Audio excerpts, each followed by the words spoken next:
Folks, Black Star Network is here. Oh, no punches! I'm real revolutionary right now. Support this man, Black Media. He makes sure that our stories are told.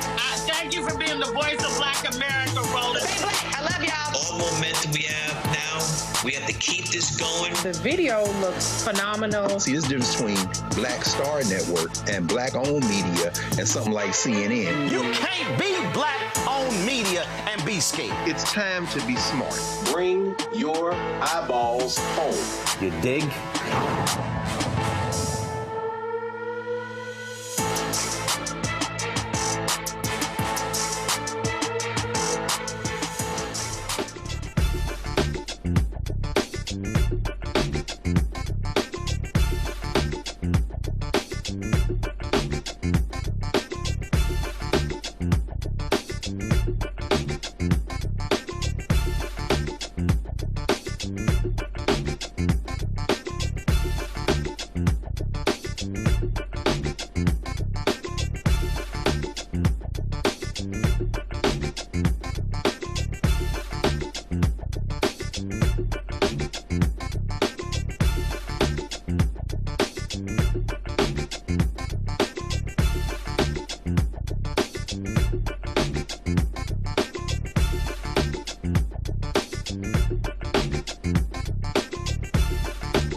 Today's Monday, March 16, 2026, coming up on Roland Martin Unfiltered, streaming live on the Black Star Network as the Middle East conflict goes into its third week. Donald Trump is literally saying, we're shocked. We had no idea that Iran would be targeting other countries. What is next for the strategy? Is it boots on the ground? Yeah, we'll talk to a retired general about that very issue. In Illinois, voters head to the polls on tomorrow for their primaries, a huge race. Two black women square off in the U.S. Senate race because it opened a door for an Indian-American congressman. We'll talk with Lieutenant Governor Juliana Stratton, who is running to replace Senator Dick Durbin. Legal women voters in 5 states and other organizations are headed to court on Tuesday to challenge a new rule that bars nonpartisan civic engagement groups from providing voter registration and promoting civic engagement. We'll talk to one of the groups connected to the lawsuit. Texas Congressman Greg Casar and Texas Senator Casar Cornyn, they got into a heated exchange about TSA agents working without pay during this partial government shutdown. Wait till we show you the video. Folks, last night it was up and down for sinners at the Oscars. We'll show you what prizes they took home. Folks, that and more. It's time to bring the funk. I'm Roland Martin Unfiltered on the Black Star Network. Let's go. He's got whatever the miss, he's on it. Whatever it is, he's got the scoop, the fact, the find. And when it breaks, he's right on time and it's rolling. Best believe he's knowing. Putting it down from sports to news to politics. With entertainment just for kicks, he's rolling. It's Uncle Roro, y'all. It's Roland Martin, rolling with Roland now. He's funk, he's fresh, he's real, the best, you know he's Roland Martin now.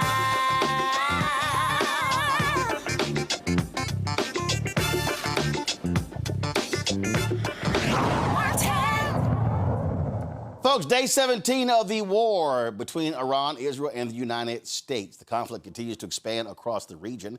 Donald Trump is now pushing for international support to secure the Strait of Hormuz, a vital oil route where shipping has nearly shut down due to the war. According to CNN, more than 2,200 people across the region have been killed since the conflict started 3 weeks ago, 1,300 in Iran and hundreds more in Lebanon. The war continues to expand across the region. Donald Trump literally was complaining that he just could not believe that Iran will be firing on Dubai and neighboring countries. Look what happened in the last 2 weeks. They weren't supposed to go after all these other countries in the Middle East. Those missiles were set to go after them. So they hit Qatar, Saudi Arabia, UAE, Bahrain, Kuwait. Nobody expected that. We were shocked.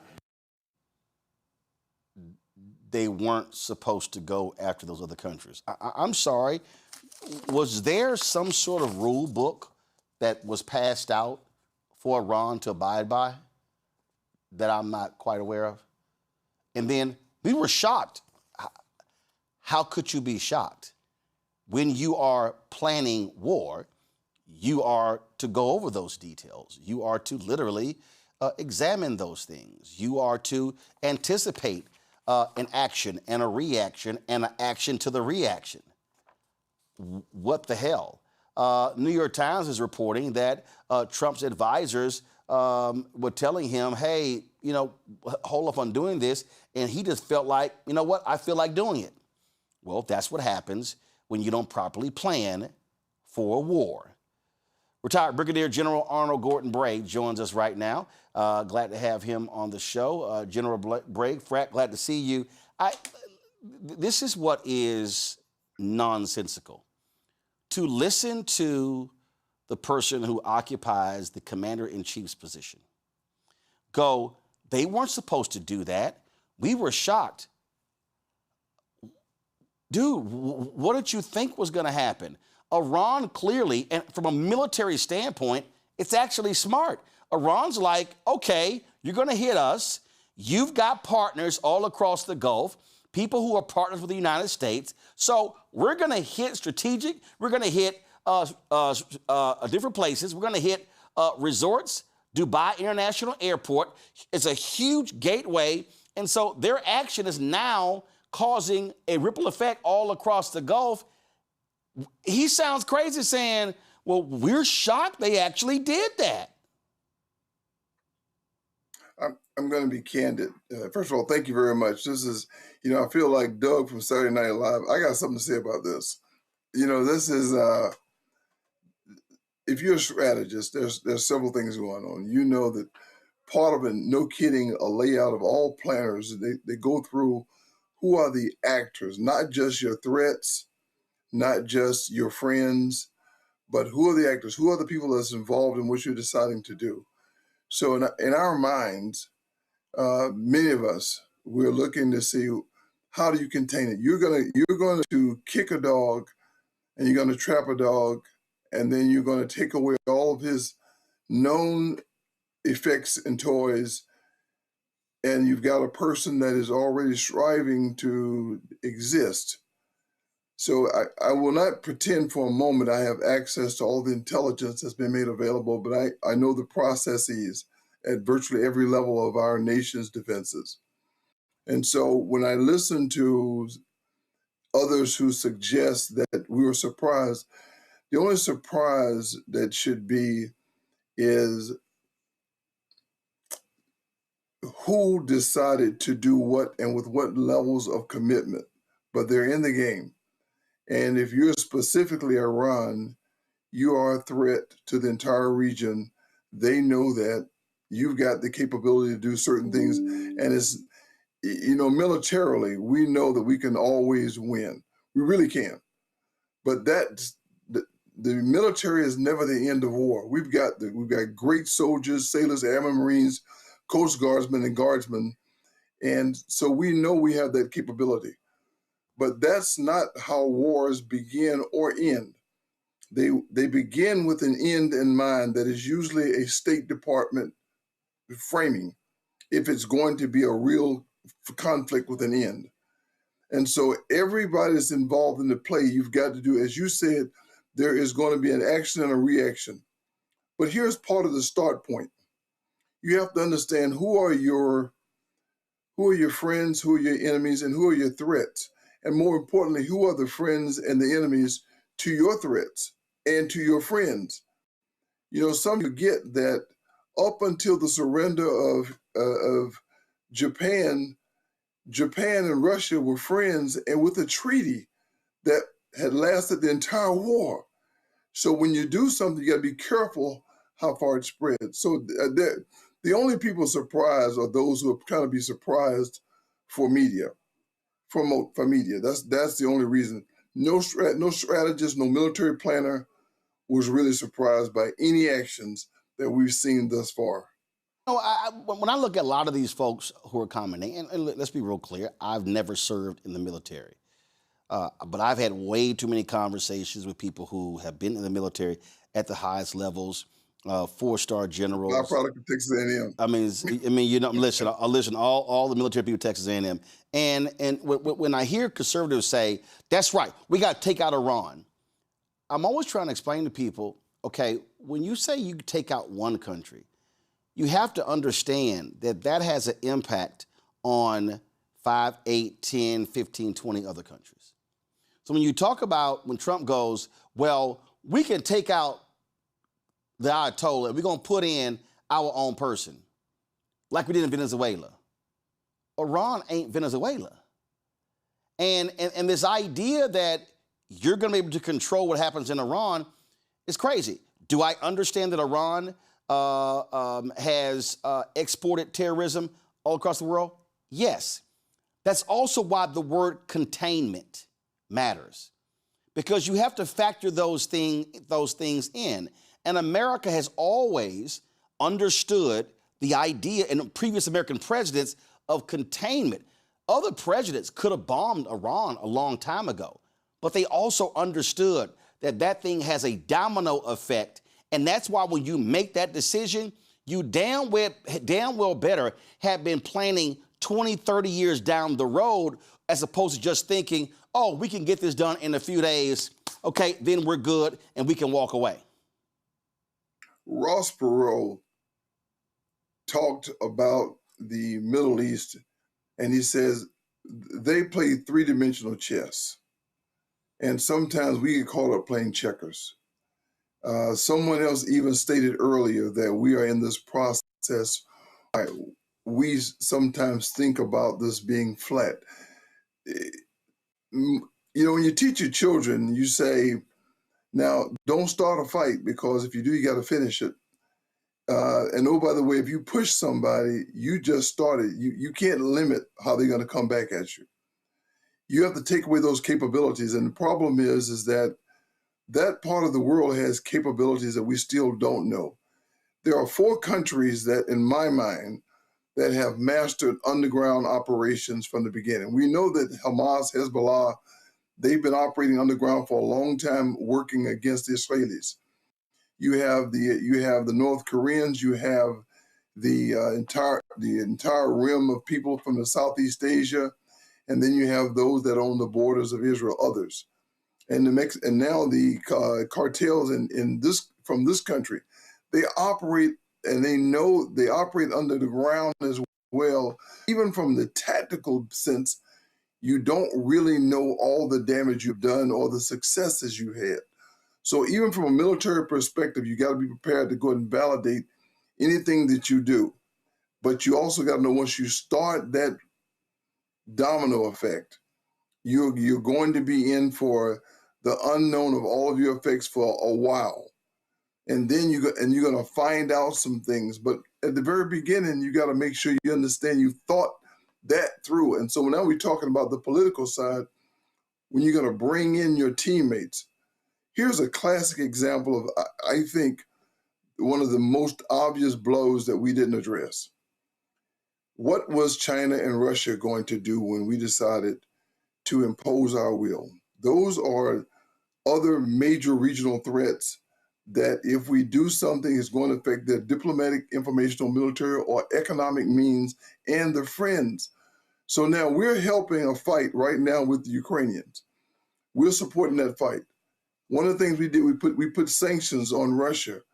Well, Russia gets concerned about what we're doing here. To placate them, we now take some of those sanctions off. And now European allies are going, what the hell are you doing? So now we're now fighting ourselves because someone didn't think that through. That kind of checkers thought process, I'm not sure where that came from. And again, it's amazing to hear anyone say that was unexpected. That means you didn't really have a strategy to go with the ideas of your actions. So and General, I find it conflicting. So this is the 3rd week. Okay, if you get to the 4th and the 5th week, You now then have to make a decision. Do you send in troops? Now that's a whole different conversation because now we start thinking about Iraq. Again, Donald Rumsfeld was like, oh, this is going to be quick and easy. It wasn't. We talk about Afghanistan. We spent more than 20 years there. And guess what? The Taliban waited us out, and now they're back in control. And that's the thing that people have to understand. Unless you're going to commit to a long-term strategy of staying in these places, the idea of just getting in and getting out, it is not that simple. They'll simply wait you out, and they can wait us out, and they've done that. Yes, there's old discussion says the results of war are never final, and the Weinberger Powell rules always said once you break it, you own it. And we think we want to own some things. We've said we'll take over. Every nation has its own challenges. We have our own challenges here. And the idea that we think we can run other nations, I think is at the very least a challenging proposition. Because one is those nations are ran by culture. And we've learned that I think we've learned our lessons from most of the strategists is that one, the American ideology, which is really a bastardization of a panoply of nations, does not fit these other places that are still very tribal in their processes. And so we've got to kind of understand that piece. So as we're starting to look at how we prosecute what we're going to do with these places, we have to say, one, what is it that was really and there's 3 points. What is it that was a threat to Americans? What was it as a threat to America? And what was it as a threat that's to American interest that made us commit vital? So now we've got more tools in our kit bag than to go to boots on the ground just yet. But to validate, to really control, is going to require some level of assurances by human beings at some point in time. And whether that's Americans or whether there's some kind of a composite team of people to validate what's occurring, and as high tech and sophisticated as AI has gotten, it still hasn't gotten to the validation places whereby somebody isn't required to be able to check what the machines and even what the visual things are telling us. Goes back again to the song, believe none of what you hear and half of what you see. And that's what human beings bring back to you. That's the validity of processes. And whether we're there yet, I don't know. Last bite I'm going to play for you. This relates to Cuba. And again, you just sit here and you're like, really? Okay, so listen to this here. When will the United States do it? I do believe I'll be having the honor of taking Cuba. That'd be good. That's a big honor. Taking Cuba. Taking Cuba in some form, yeah. Taking Cuba. I mean, whether I free it, take it, I think I could do anything I want with it. You want to know the truth? They're a very weakened nation right now. They were for a long time. I can do whatever I want with it. That's South Florida talking. That really is. That's South Florida talking. That's the I call them the expat oligarchs of South Florida. That's an influence, and because Cuba is still a very proud country, the people that are there are still proud of being Cuban, and they don't want to be a surrogate for even the expats. There's a strong contingent, to be fair, there's a strong contingent of expats that fled that would like to bring back some greater relationships. But anything that is done other than by the Cuban people and that kind of relationship that was starting to gel in the latter years of the Obama administration, and actually the Obama / Bush administration, that relationship as it was starting to gel, if it doesn't go through a diplomatic process, what you're going to have is you're going to have people who are going to rebel, and they will have internal wars that got them to the same place they were in the late 50s, early 60s.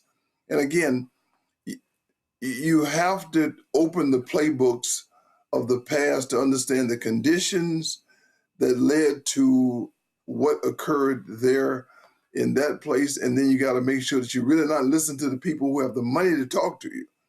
You got to listen to the will of the people and the culture of the people. And I don't think we've done that.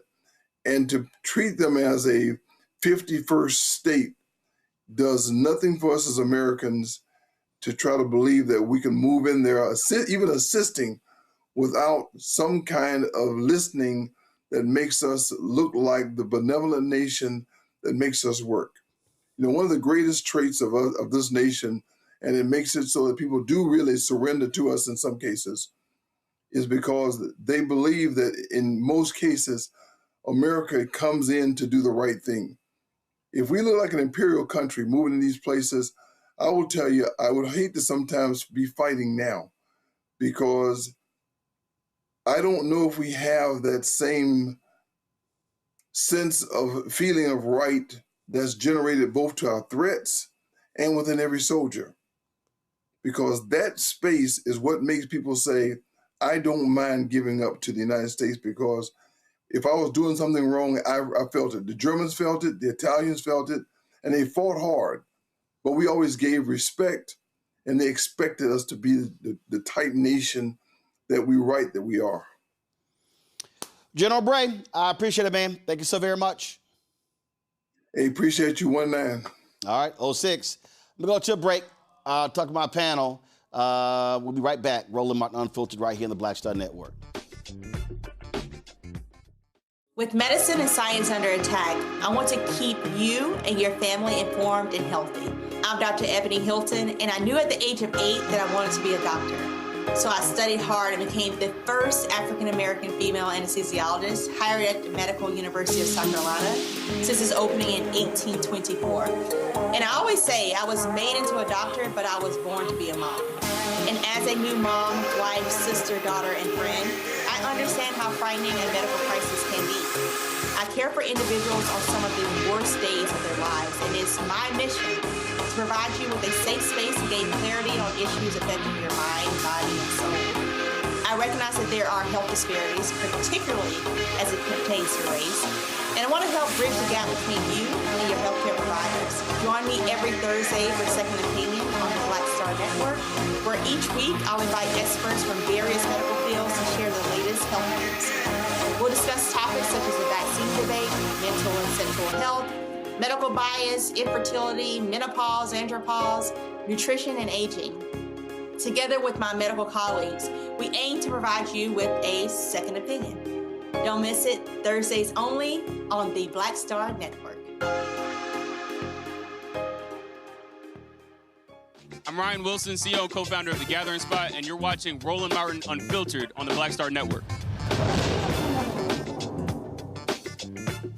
All right, let's get to our panel. Thelma Anderson, creator of the Public Opinion Court and author of Shut Up and Prosecute, joining us out of Dallas. Dr. Ome Congo Dibinga Sr., professorial lecturer, School of International Service, American University, author of Lies About Black People, How to Combat Racism, joining us from D.C. Cecilia J. Brown, Esquire. She is with Cecilia Newby and Associates, law firm out of Chicago. Glad to have all three of y'all here. Let's get right into it. Ome Congo, this is just really nonsensical. You to listen to the occupant of the Oval Office go, they weren't supposed to do that. I can't, we never expected that. I mean, okay, how stupid can you be? All right, if you actually believe that, you sure as hell don't say it. Right. Yo, my goodness. I mean, every single day, this man shows that he is a whiny brat who got everything that he wants by taking it from somebody else. And he feels like he can just get out there and take it. He feels like he can do like what he did in Venezuela. And that has made him more drunk with power. And Iran is like, we're not having it. As I've heard many people say throughout the time since the war started, you know, the enemy gets a vote too. And you can't just walk in and just do whatever you want to do and expect people to play by the rules, especially when you're not playing by the rules. You bomb a girls' school on the first day. How many press conferences has I seen with Pete Hegseth where he has literally said things rolling like, no mercy, no quarter. I saw one press conference where he said, we are going to kick you while you're down. All of these things that are war crimes. And so now he expects the Iranians to play by the same rules. It is absolutely ridiculous. This is a war that is unpopular with the American people, and Trump did not realize what he was getting into, even though all of the generals tried to tell him that this was a mistake. And what did he say in one of the podcasts or whatever last week? Oh, when I get the feeling in my stomach that this is over, I don't need to listen to the generals. I know what's... Look, if I had someone who's a family member who's in the military right now, I would be scared just because of the sheer incompetence. And when I look at all of these families, the 13 families that have lost people already, we understand this is casualties of war, but a casualty of war based on incompetence, that's unforgivable. That's completely unforgivable. And I hope more people decide to stand up and speak out. And hey, these countries around the world, they're like, hey, you got into this, you made your bed, now you got to lie in it. No, Cecilia, I sit here and watch this unfolding, and it's stupid as stupid does. Kind of like, yeah, we can do whatever we want to do, whatever, and think nothing about consequences, nothing about long-term planning and strategy. It's just, whatever gets my rocks off today, let's go ahead and do it, and then we'll figure that crap out later. And at the worst, I'll be gone in 2 years. What the hell? Stay on camera or not? Cecilia? I'm sorry? Go ahead. Cecilia, go ahead. I'm here. Can you hear me? Yep, go ahead. Okay. I think you're exactly right, Roland. One of the things that General Bray mentioned was and emphasized is strategy. And it's clear that President Trump has absolutely no strategy. There's no one in his cabinet that can probably spell strategy. More importantly, from my perspective, the Israeli strategy has always been to push a narrative to make every Middle East country and the U.S. fight their ongoing battle. So is this, campaign any different from what Israel has been doing? Not at all. And the lack of the U.S. strategy is what has us in this problem right now. Thelma, it's sort of like, Bonham. I know.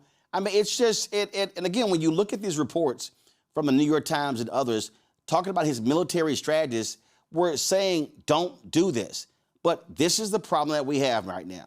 You do not have guardrails. You do not have a retired four-star general like you had before as chief of staff. You don't have General Mark Milley here, the Joint Chiefs of Staff. What you have are a bunch of sycophants who are kind of like, okay, sure, do what you want to do that. Let's go right ahead.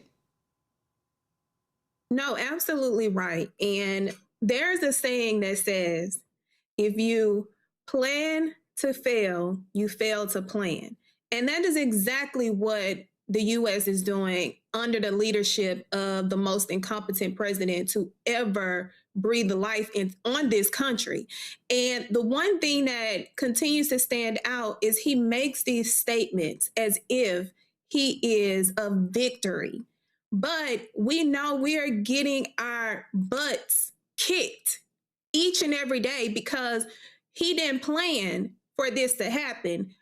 But he set up in that room with Netanyahu, who knew what his agenda was. And his agenda was to get America to do their dirty work.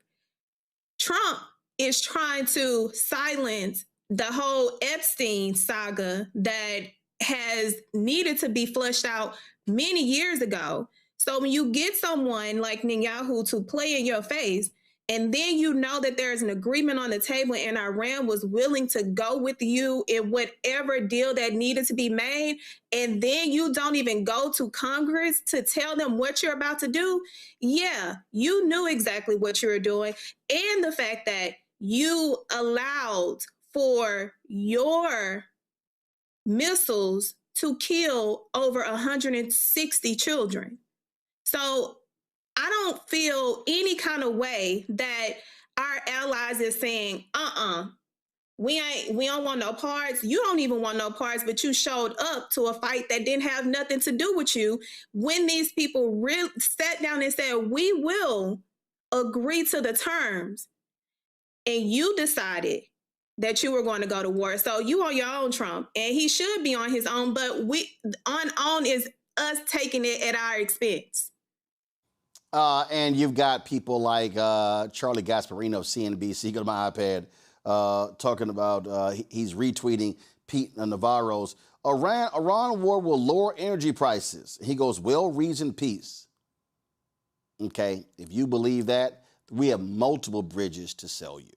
All right, got to go to a break. We come back right here on Roland Martin Unfiltered. More, including the critical U.S. Senate race taking place in Illinois on tomorrow. It's a winner take all. Could two black candidates wipe out each other?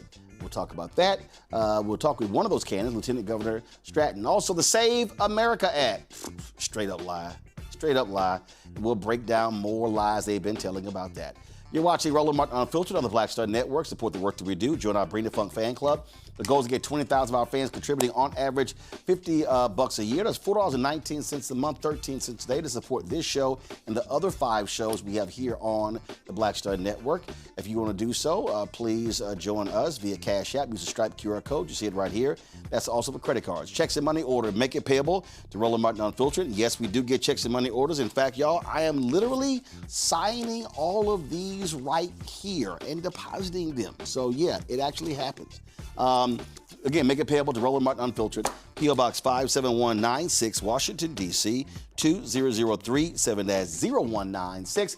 PayPal's R. Martin Unfiltered, Venmo, RM Unfiltered, Zelle, Roland at RolandSMartin.com, Roland at RolandMartinUnfiltered.com. Back in a moment. I'm Brittany Noble, Midwest-born, HBCU educated with experience in newsrooms across the country. Well, I've teamed up with Roland Martin to bring to you The Breakdown. This isn't just news. It's our stories, our voice, our community. Join me for The Breakdown, Monday through Friday at midday, only on the Black Star Network.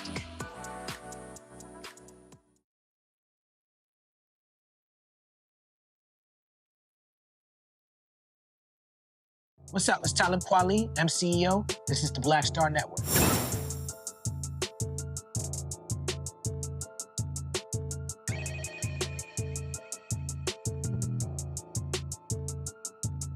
All right, folks, tomorrow there's a primary taking place in Illinois. A number of races for Republican and Democrat. The one we're really watching is the race to replace Democratic Illinois Senator Dick Durbin. There are a number of people who are, of course, in the race. One of those is the Lieutenant Governor of Illinois, and she joins us right now, Juliana Stratton. She running again with a number of people who are in this race, including we had last week Congresswoman Robin Kelly and others as well. So, Lieutenant Governor Stratton, glad to have you here. I saw, first of all, let's get right to it. I saw the news today. Your campaign had put out a statement saying that before he passed away, Reverend Jesse Jackson Sr. had endorsed your campaign. And today, his son, Jonathan Jackson, said that wasn't the case. Reverend Jackson did not get involved in races where you had African Americans running against each other. All right, so if you got endorsed, who conveyed to you the endorsement from Reverend Jackson? So, first of all, hello, Roland. I was at Rainbow Push this weekend. They did a Women's History Month program. I spoke at the program. It was a great event. And I was honored because right after speaking, one of the officials came up to me and gave me a sample ballot and said to me before he passed that Reverend Jackson had indicated that he endorsed me.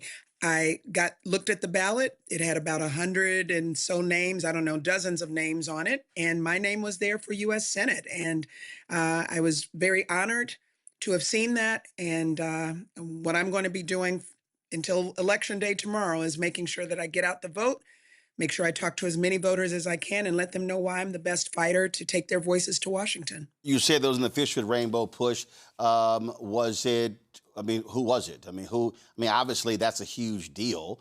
So has your campaign released that, or has Rainbow Push has stated who that person was? Well, first, let me just clarify. It wasn't a Rainbow. The sample ballot that I received didn't say it was a Rainbow Push endorsement. It said these are Reverend Jackson's personal endorsements. So I just was honored to see my name on it. And that was something that was being distributed outside. And they said, you can feel free to hand this out. And I went from there. Okay. And so have you communicated with Representative Jonathan Jackson on any of the family members since this all came up? I have not talked with them.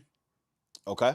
I saw a story today that said that supporters of Representative Kelly are boosting her with ads, hoping to split the black vote and paving the way for an Indian American congressman to win it. And so, and obviously, the black vote is critical in Illinois, especially there in Cook County. How do you see your path to victory with the number of candidates in the race? Well, I'm feeling great. We are just about 24 hours away from Election Day, from when the polls close. And the last 3 weeks, we've seen 3 consecutive polls that show that I'm leading in the race. I'm also excited about the momentum that we have, the number of people that have joined my campaign, the winning coalition that we have built. And we're going to keep doing everything we can. But I'm proud that we have the momentum. I'm proud of the excitement that I am hearing from voters all across this state. I'm, of course, supported by Governor J.B. Pritzker, Senator Tammy Duckworth, who will be our soon-to-be senior senator, Congressman Danny Davis, former Congressman Bobby Rush, and just so many more from all across, not just the state of Illinois, but Senator Angela Also Brooks, who's, of course, representing one of the 2 black women representing this great state of Maryland. So we're going to keep talking about what we need to do and staying focused on my message, which is I'm running to give the people what they want: higher wages, access to affordable health care, and making sure that we get corporate PAC money out of politics. What specifically, when it relates to African Americans, you saying the black voters, why they should put you in the United States Senate? Well, for the past 7 years, I've served as the lieutenant governor of our state, and I'm proud of the work that Governor Pritzker and I have done together to both, protect reproductive freedom, make sure that we create thousands of good-paying jobs, invest in education with record investments, and raise the minimum wage. We've done all of that and more in the state of Illinois, but I'm especially proud of some of the work that I've taken on myself as lieutenant governor. I've led on the birth equity initiative. I called the governor one day and said, look, I'm glad that Illinois is a safe haven for reproductive freedom, but black women are dying at a rate that's 3 times that of our white counterparts. He said, you're right, let's get to work. And through my leadership, we now cover doulas, midwives, and lactation consultants, whether you have Medicaid or private insurance.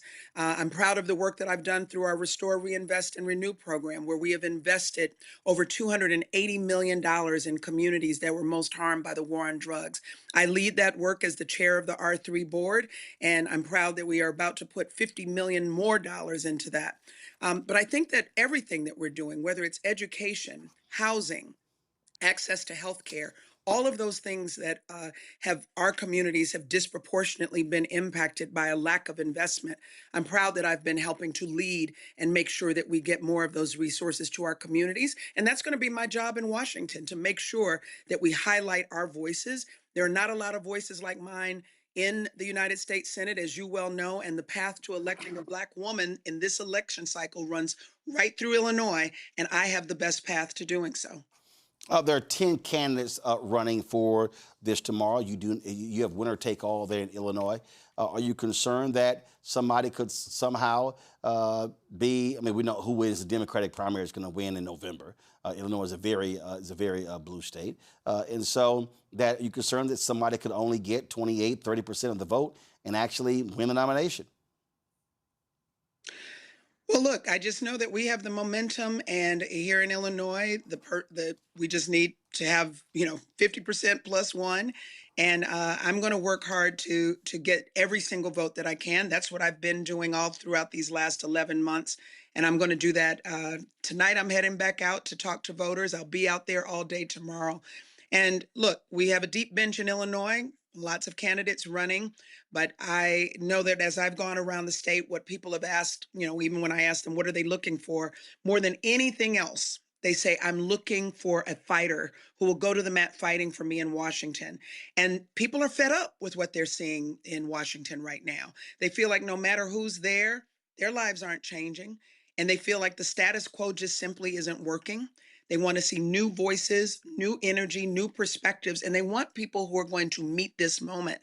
It's why I'm the only candidate in this race that has made the decision and made it clear I'm not going to support Chuck Schumer, for example, as leader of the Democratic caucus, because right now people are really looking for fighters, not folders. From the panel, Thelma, you first. Good evening, Lieutenant Governor. First and foremost, I am so proud of the work that you have done, especially when we're talking about maternal rights, because I do feel like that's an initiative that continues to be pushed under the rug. So I appreciate your stands and your initiatives that have helped alleviate some of the disparities that we faced as minorities when we're going into the healthcare system.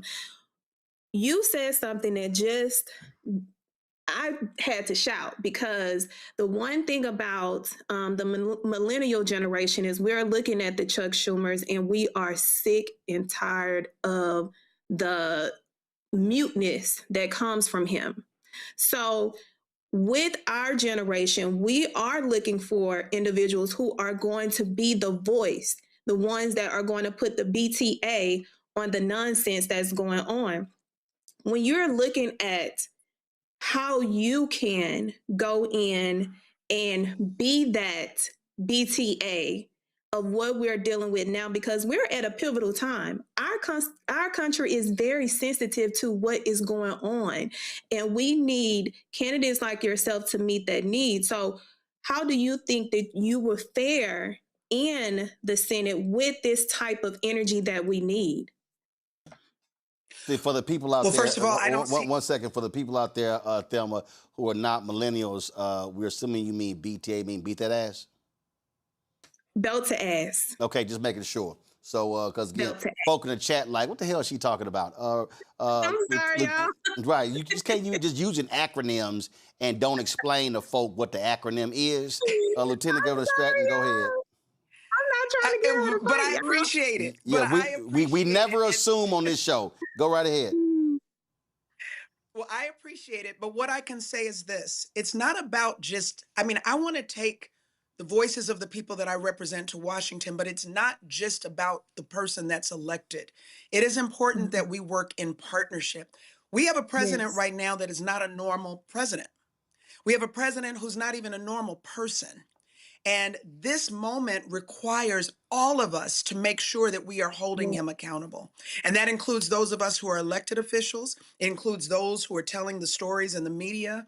It is those who are activists and organizers, educators, faith leaders, business leaders, and so much more. So the job that I will have is to make sure that we have open lines of communication, making sure that we are, when I get to Washington, that we are working in partnership to make sure that our voices are represented and that we're holding this president accountable. Here in Illinois, for example, when we saw Operation Midway Blitz and the way that ICE agents were terrorizing our communities, the governor and I launched the Illinois Accountability Commission to collect data, photos, videos, narratives, because here's the thing, this president is not always going to be the president.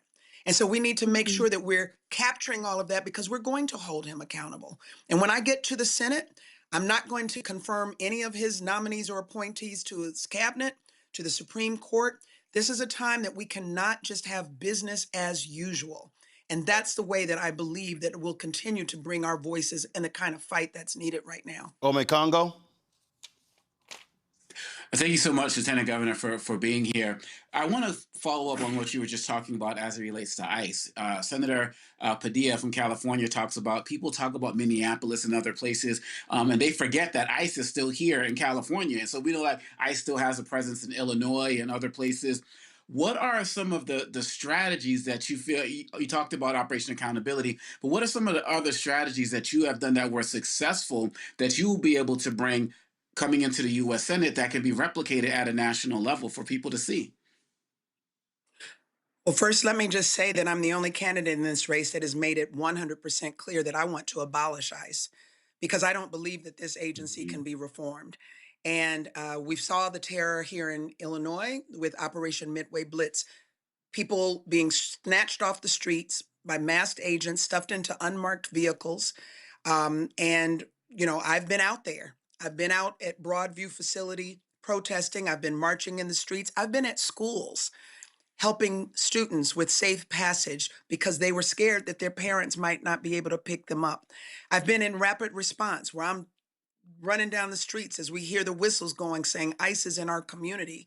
So I am willing to do all of that. We here in Illinois, what we did is we passed legislation that put some real guardrails around where ICE could conduct its activities, because we shouldn't see, like we saw a daycare, children sitting there as a daycare provider was pulled out of her daycare center.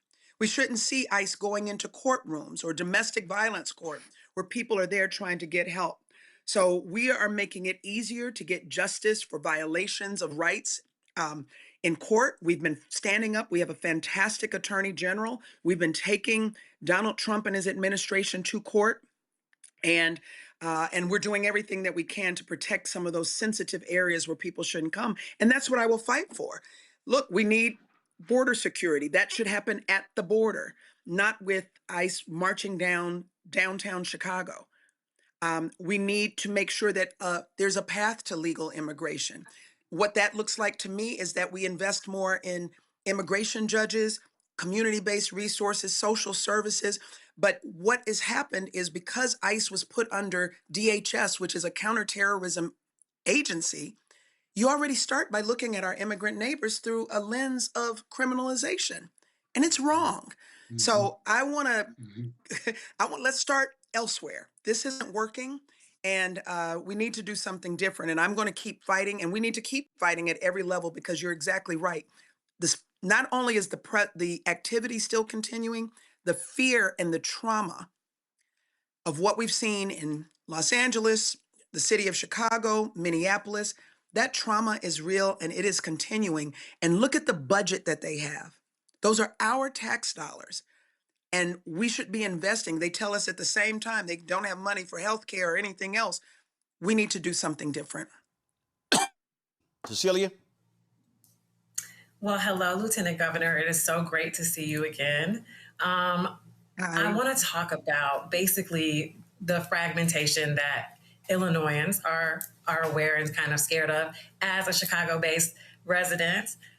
So we saw this fragmentation happen in Michigan when Sri Thanadar was elected to Congress amongst so many Black candidates. And while fragmentation is always a risk in competitive primaries, the fear isn't just about multiple candidates. It's about the possibility that divided support could unintentionally strengthen a candidate whose platform is not that of the Black community, if I just must be frank with you.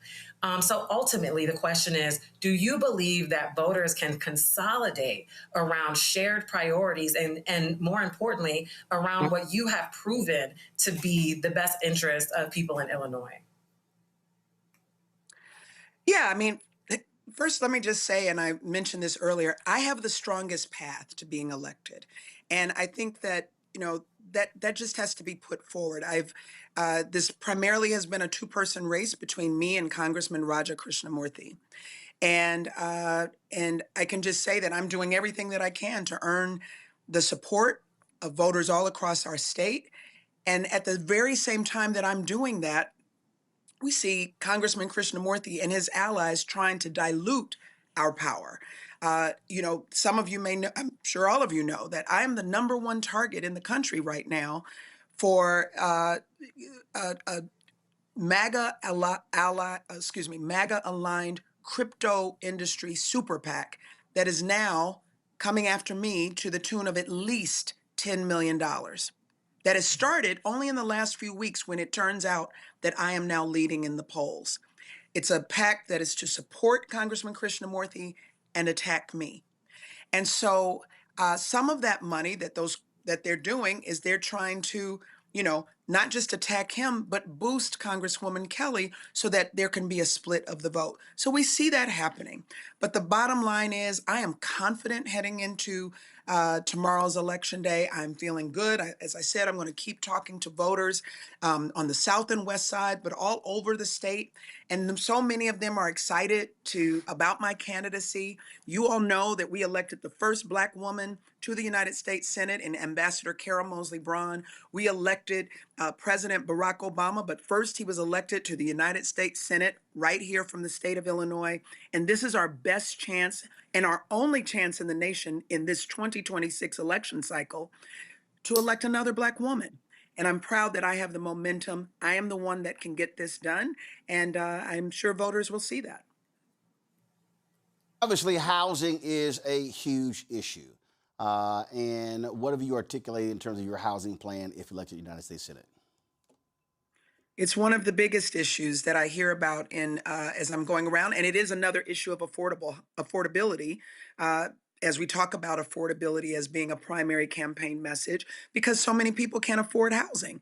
I have 4 daughters, and 2 of my daughters have asked the question, will I ever be able to afford to buy my own home?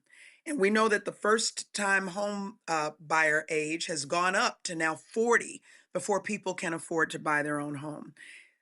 Home ownership is a critical part of building generational wealth. But what we have happening right now is we have all of these, corporations that are buying up housing. They're then hiking up the rents, hiking up the prices of those houses. We have to do more to cut the red tape so that housing can be built. That's something that I want to do in Washington, D.C. And I want to see more programs like something that the governor and I have put forth here in Illinois. We reinstituted something called the Smart Buy program, which helps reduce student loan rate, will give you some student loan forgiveness for those who are buying their first home. So that's an example of the kind of leadership that I want to bring in Washington. And I think that's an important distinction. You know, I come to this race 7 years of representing the entire state of Illinois and getting things done for people. My opponent, Congressman Krishnamurthy, has been there for 10 years. He's only gotten 4 bills passed since he's been there, that he has been the lead sponsor. All of them were to rename post offices. And I can tell you that although I believe that those people for whom those post offices were named after are probably really great people who deserve that recognition, when you think of 10 years, it's not enough to say that's my record, whether there was a Democrat in the White House or a Republican. We need people who are going to not just get to Washington and say that's enough. We need people who are going to get there and fight for the people they represent and always make sure that we get things done for them, just like I have here. When we look at our foreign policy, that is an area that all senators are involved in. New York Times just sent out something where they said that the Trump administration is now telling the Cuba president that he has to leave office in order for something to go forward. Trump said earlier, we played the clip earlier, where he said, I can do what I want and I can take over Cuba and I can have it. What do you make of where we stand right now in foreign policy? You talk about Cuba, we talk about Venezuela, we talk about a Supreme Court punting on the temporary protected status of Haitians as well. Well, I mean, you know, I said it earlier, he's not a normal president. We wake up in the middle of the night, and this has happened more than once, where we wake up in the middle of the night to some social media post about an act of war. Donald Trump makes decisions that affect national security, that affect foreign affairs. He makes those decisions on a whim. He does not start with the most important question: what is in the best interest of the people that I represent? That's what we should be doing when we are elected to office. He should be asking what's in the best interest of the American people, but that's not how he operates. He cozies up to strongmen. He alienates our allies, and he's makes decisions based on how he can stroke his own ego or how he can make himself and his wealthy friends wealthier. And then we end up becoming the laughingstock on the global stage. And so we need to make sure that Congress does its job of holding Donald Trump accountable. And as you mentioned, we don't, these are supposed to be three co-equal and independent branches of government, but we are not seeing the checks and balances that are needed to hold this president accountable, which is why when I go around and people say, I'm looking for a fighter, I can look them in the eye and say, I will be that fighter for you. Because it's important that we have people that are going to be a check on this president, and that's exactly what I will do. The question for the panel. All right, then. Well, Lieutenant Governor Stratton, good luck, and we'll be checking out to see what happens tomorrow night there in Illinois. Thanks so much, Roland, and thank you all. Take care. Thanks a lot. All right, folks, got to go to a break. We'll be right back. Roland Martin Unfiltered on the Black Star Network. A decade of love, joy, and power. Black Voters Matter is 10 years old, and we are just getting started. This is love with a purpose. This is Black joy in motion. This is unstoppable power. Across campuses, neighborhoods, and back roads. Let's go! We show up, not just to vote, but to be seen, to be heard, to belong. We ride together, we organize together. We remind each other that our voices matter, because they always have. Black Voters Matter is about more than ballots. It's about housing and healthcare, clean water and living wages, education, reproductive freedom, and dignity. It's about turning pain into action, turning belief into movement, turning community into power. We don't wait to be invited. We bring the energy. We bring the love. We bring the people. Because when Black communities come together, we don't just survive, we thrive. This is how change happens. This is how history moves. We organize, we build, we win. Hey everybody, I'm T.D. Jakes, and I want to encourage you to watch Roland Martin Unfiltered. It'll blow your mind.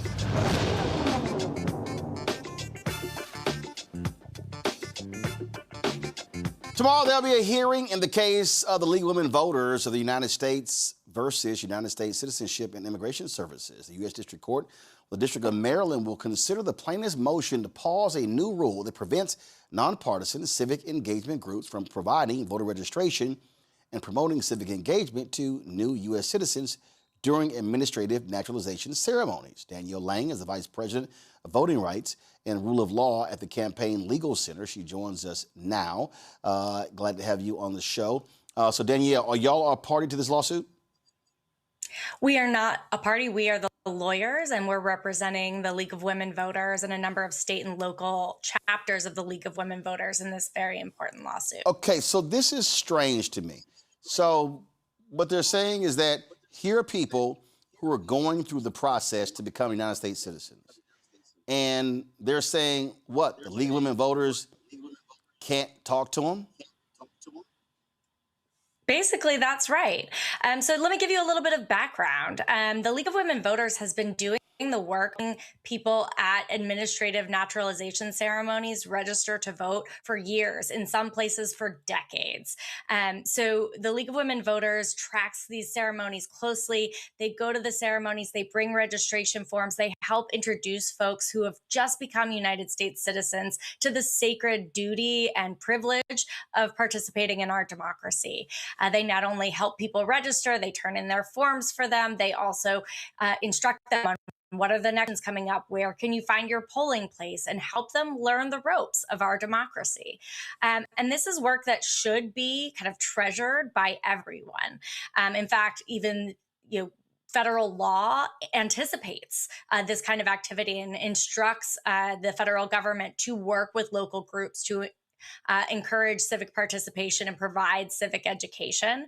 And that has been going on for decades, like I said, uninterrupted. and hand in glove with USCIS, the agency that runs these ceremonies. And then unceremoniously, with no real process, a outright ban was rolled out saying that nonprofits, nonpartisan groups can no longer participate in ceremonies and offer this service at all. And that's true whether or not the ceremony is taking place at a USCIS office, as it sometimes does, or even a public park or a national park sometimes does. So this is really the Trump administration's, their latest attempt to, frankly, shrink the voting rolls, and they want to target the people who are simply doing the basic work. League of Women Voters, they're not Democrat or Republican. They're not progressive, liberal, conservative. They are a nonpartisan group that's about advocating for people to people to vote. That's absolutely right. So the League of Women are avowedly nonpartisan, and they stick to that. And they are, nationwide. They have chapters in South Dakota and New York, in California and Arkansas, and they do this work in a kind of steadfast way that is committed to our democracy, not to any particular results of an election. And they consider this work really sacred. I've had an opportunity, and we've had opportunities to talk to our clients about this work. It's a way that they get new members. Folks are really excited about doing this work of going to naturalization ceremonies and greeting new Americans with a positive message about our democracy and about participating in our democracy. And they were just heartbroken. When this policy was rolled out in September, they had to cancel dozens of already planned events where they were anticipating registering upwards of 10,000 new Americans. The League of Women Voters in recent years has registered upwards of 15% of all people who had naturalized that year. Over these years, they've registered hundreds of thousands of new Americans. And this new policy is leaving a void that I think quite intentionally is going to make it so that these voters, these new voters that we should be welcoming into our democracy, are instead going to get less communication. They're going to get less education. They're going to not receive this kind of warm welcome into our democracy. This is not the first time we've seen this. We've seen something similar when Florida changed their voting laws. Basically, they were impacting League of Women Voters from doing their job there as well. And we've seen other conservative states do this. They act as if, like really what their intention is, how can we keep folk from voting, and how can we make it difficult on the groups who are advocating more people vote, make their jobs harder? Sadly, this is not the League of Women Voters' first rodeo making claims this in court about their right to do voter registration drives. It is, in fact, not Campaign Legal Center's first rodeo representing the League in these kinds of lawsuits. It's not my first rodeo representing the League in these kinds of lawsuits, because you're right. This is following a model that states have engaged in as well, of making voter registration activity something that should be kind of joyful and fun. We can, invite our neighbors to come stand outside the grocery store and help people register to vote, and instead make it this highly regulated activity that if you have any misstep, you could end up in jail or with ruinous fines. And this is really not only harming voters, although I think that's plainly the intent, it's also muzzling First Amendment speech, right? The League of Women Voters has a message. It is a message about everyone participating in democracy. That kind of core political speech is at the heart of what the First Amendment protects. And that's why the League has been successful in the past challenging these types of restrictions on their core activities of voter registration assistance, and why we believe that they will be successful again in this case. Questions for the panel. Ome Congo, you first. Thank you so much for the work that you're doing, Ms. Lang, and your advocacy. I want to know, given the work that CLC is doing, what is the larger picture that you are concerned with as it relates to the voter disenfranchisement that so many people are talking about? I feel like at CLC, you're seeing it at a much larger level than many. Absolutely. So like I said, this attack on the League of Women Voters and on nonpartisan voter registration activity is of a piece. We have seen this across the country. It is also of a piece of a larger project in which some voters that are disfavored are finding barriers being thrown up against them in a variety of ways. And think unfairly, and as a result of partisan politics, new Americans, naturalized citizens, folks who immigrated to this country but have earned the right to become United States citizens are often bearing the brunt of that.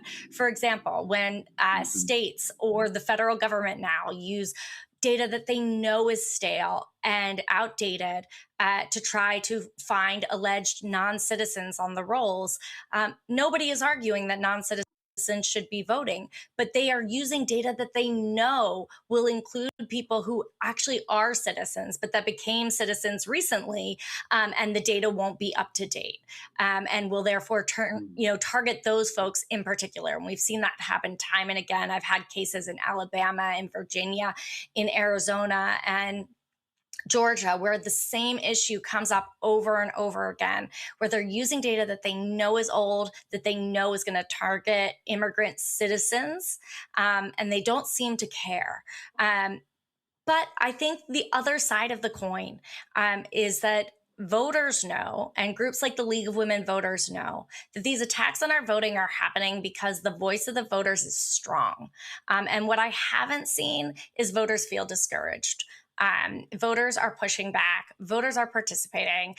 Groups like the League are standing up, and they're going to make sure that they are there to serve the vote, help the voters get over any barriers that are put in their way. So I think there is a reason why we are seeing these targeted attacks on certain sectors of voters, but it's because their voices can be very powerful, and ultimately they are the deciding voice in who governs us.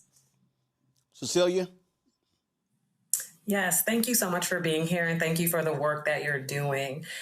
We've seen voter suppression tactics and education bans on the rise, but a nonpartisan group seems like an untraditional target. How is the public responding to this lawsuit? You know, I think this is an issue. I'm so glad that I'm here to talk to you about it today, because I think it's an issue that has flown under the radar, right? This attempt to ban voter registration activity at naturalization ceremonies hasn't been front page news because we are, engaged in wars on various fronts. There is, so many kind of extreme actions being taken on a regular basis. But whenever I talk to people about this issue, they find it outrageous, right? I mean, I think it is intuitive to Americans that when we have naturalization ceremonies, of course we should be welcoming them. The reason they've worked so hard to become citizens is so that they can have the privileges of being in our democracy. I know that when judges do these ceremonies, it's one of their favorite things to do.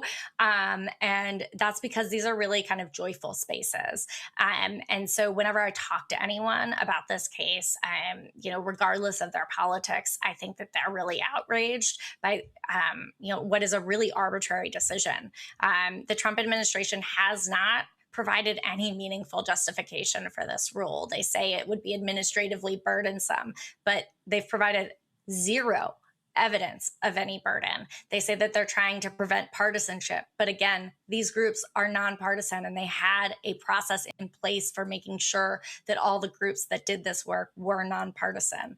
And so at every turn, the administration's decision looks not only arbitrary, but discriminatory. Thelma? One of the questions that I have pertaining to this issue is because it's more stemming that it feels like this is an assumption. They're using outdated data to assume that newly naturalized citizens who are also receiving the assistance to become registered voters are automatically supposed to be a Democrat. And it doesn't make sense to me as to what theory are they using in order to come and attack a nonpartisan organization that doesn't skew the lines between parties, but their goal is to make sure that these newly naturalized citizens also have their rights to vote. Because like you said, they go through a lot in order to become U.S. citizens. It's not an easy task. So it's blowing my mind that what are they using in order for them to come up with such a ridiculous stance on taking this this option away when they're trying to exclude, when they can be excluding individuals that may vote the way that they want them to vote? What I do know for sure, I hear you, and I share that kind of confusion sometimes about why issues that I think should be plainly bipartisan and kind of access issues for voters of all stripes, why they have become so entrenched along various political or partisan lines. I don't have a great answer. What I do know from doing this work is that those assumptions are wildly simplistic, and that, you know, newly naturalized citizens, like all Americans, come in all stripes, in all politicals.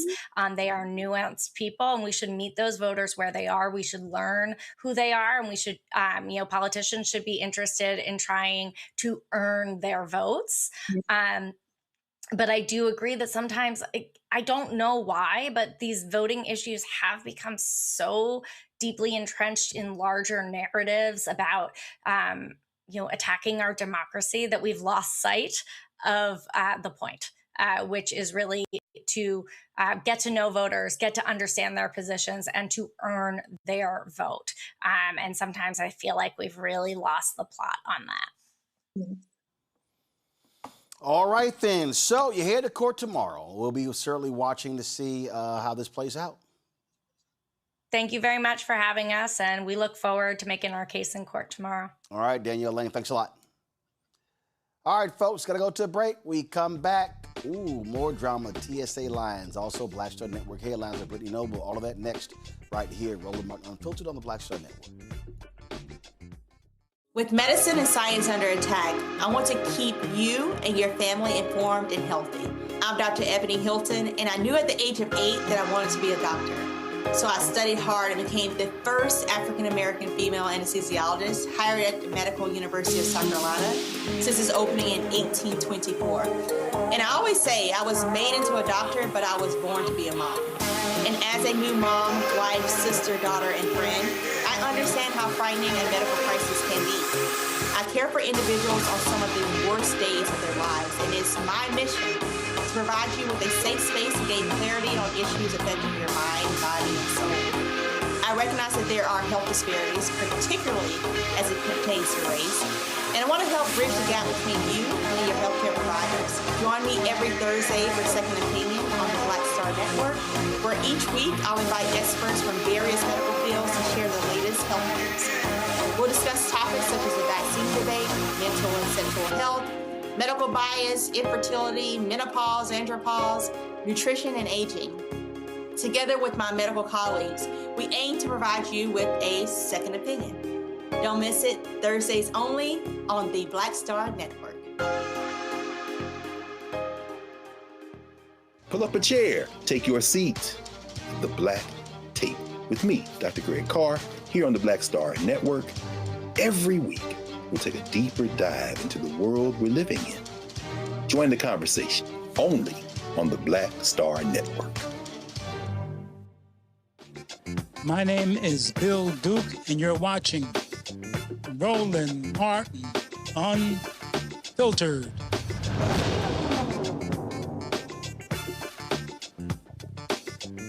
All right, folks, time for Black Star Network headlines of Brittany Noble.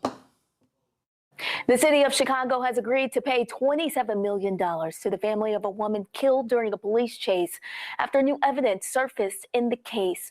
47-year-old Stacey Von Harrell died in 2017 when a car fleeing Chicago police crashed into her vehicle. Her daughter, Kimberlyn Myers, survived but was injured. A jury previously awarded the family $10 million in 2023, finding police were pursuing a suspect without their lights on. But during the appeal process, new video evidence emerged showing Myers climbing over her mother's body after the crash, while officers were allegedly nearby and didn't even assist.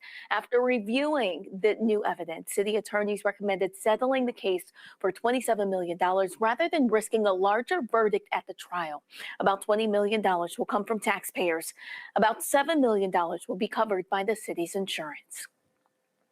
Ohio Airman Tyler Simmons was one of 6 U.S. service members killed after a U.S. Air Force aircraft crashed in Iraq during a mission connected to operations involving Iran. The 28-year-old Black Air National Guard technical sergeant and boom operator died in a KC-135 refueling aircraft crash in western Iraq on March 12th while supporting Operation Epic Fury. Simmons' mother recalled the moment uniformed officers arrived at her door to deliver the news that no parent ever wants to hear. When he opened the door, he said, "Oh no." And I jumped up and ran in there, and they were lined up out on the porch. And I was like,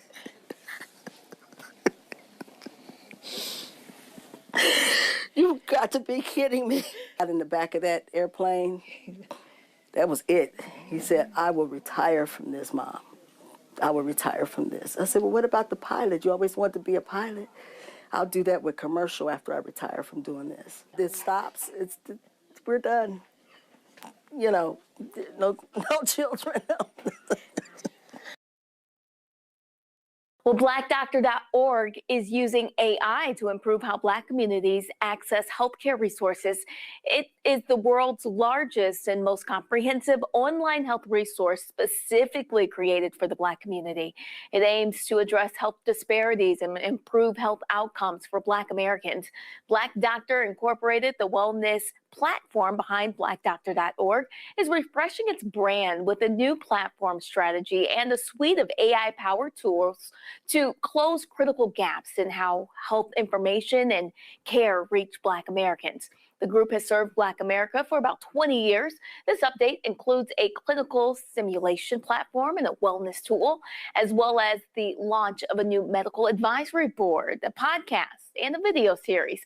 Among the new features is WellBot, an AI clinical simulation tool that allows healthcare providers to interact with virtual patients from diverse backgrounds while navigating complex diagnostic and social factors.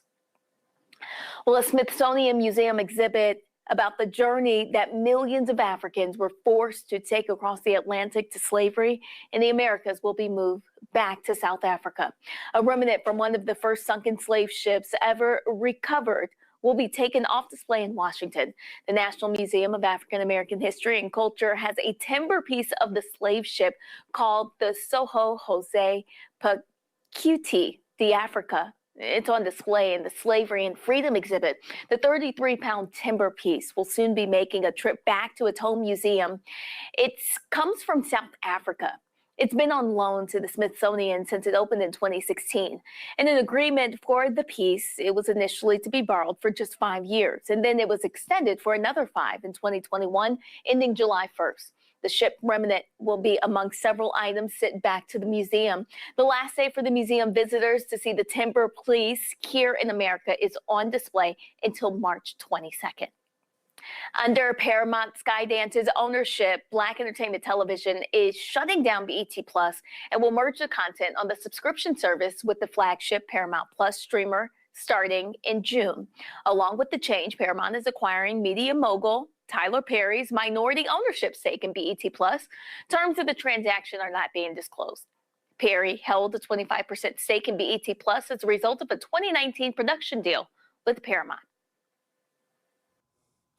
All right, folks, we've seen the massive lines at airports across the country because TSA workers are not getting paid. They are under the Department of Homeland Security, and Democrats have made it clear until there's accountability and transparency with DHS, they're not going to fund that agency. Now, Democrats have offered to present a bill that would, guess what, fund TSA alone. In fact, Democratic leader Hakeem Jeffries is looking at doing a particular bill that would a discharge petition that will force a vote on that. Now, today in Austin, man, things got a little chippy between Congressman Greg Casar, and Texas U.S. Senator John Cornyn as the Democrat and Republican faced off at Austin Bergstrom International Airport, where they've seen lines lasting anywhere from 2 to 3 hours. Cornyn decided to bring some burgers, some water burgers for the TSA agents working without pay during the government shutdown, and this went down. Congratulations on the Oscar. Well, you know, the only acting award should go to Senator Cornyn, who has refused to fund TSA. Just last week, the Democrats in the Senate and the House offered a bill to fully fund TSA, and Senator Cornyn and the Republicans blocked it. So I'm kind of confused about why Senator Cornyn would be here having a press conference at the airport about funding TSA when it's him who has blocked the funding. Congressman, you know that's not true. Oh, no, the don't. Democrats have blocked it. Hold on. No, Rudy, no. Rudy, no. Rudy, I'm there. I'm there in the building.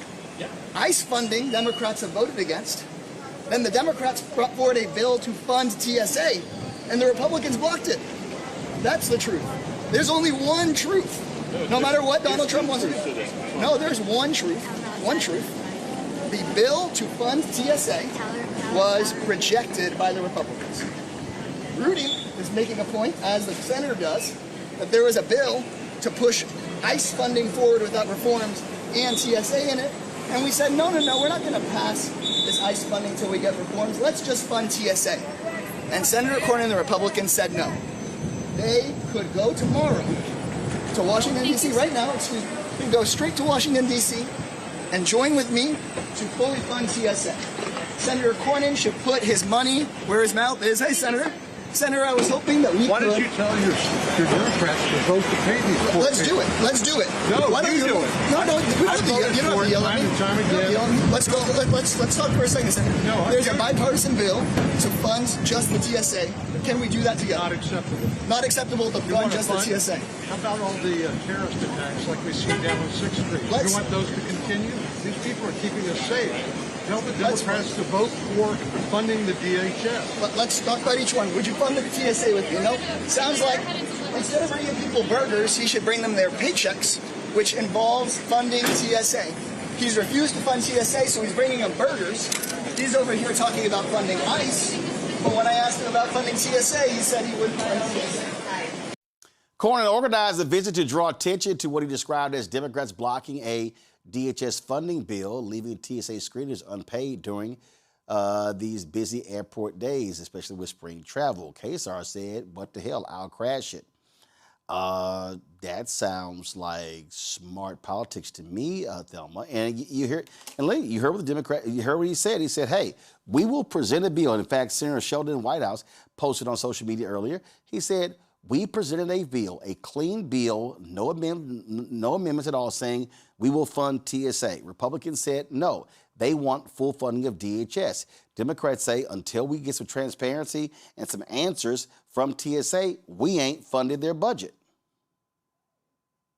Here's the thing. The one thing that we can always guarantee that the Republicans are going to do is not tell the truth.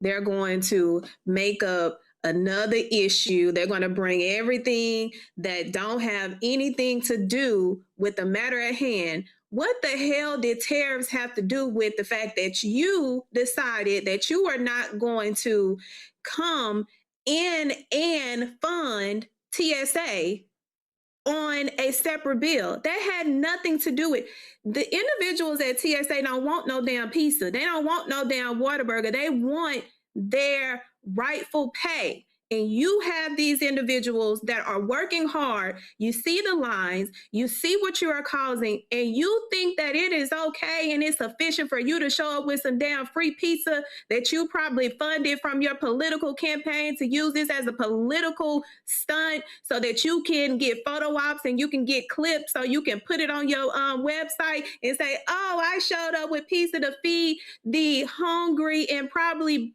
individuals from TSA that's going to be homeless if they don't get paid. This is the type of bullshit that these Republicans continue to do. And I'm so glad that he got called out for the things that he do, because we are in Texas. We know what his big ass head be doing all the time. He likes to block stuff. This is the same individual that blocked the Epstein files from being released back in September when they had the meeting, and he's doing the same exact thing. He cannot be trusted, and the fact that you want to utilize this for a political stunt is even more sickening. You know, you sit here, you look on social media, and you look at Congo, how the Homeland Security, their Twitter account, I mean, they're engaging in, first it's called the Hatch Act. I mean, bottom line is they're constantly attacking Democrats, blaming them for forcing TSA agents to work without pay. And again, Democrats have said, we will fund a bill specifically for TSA, but not all of Homeland Security. Republicans say, no, we won't go for it. Well, I hope that the Democrats do keep up this energy. You know, I get nervous, or concerned, the longer this goes, some may be more willing to cave if they get some money from certain places.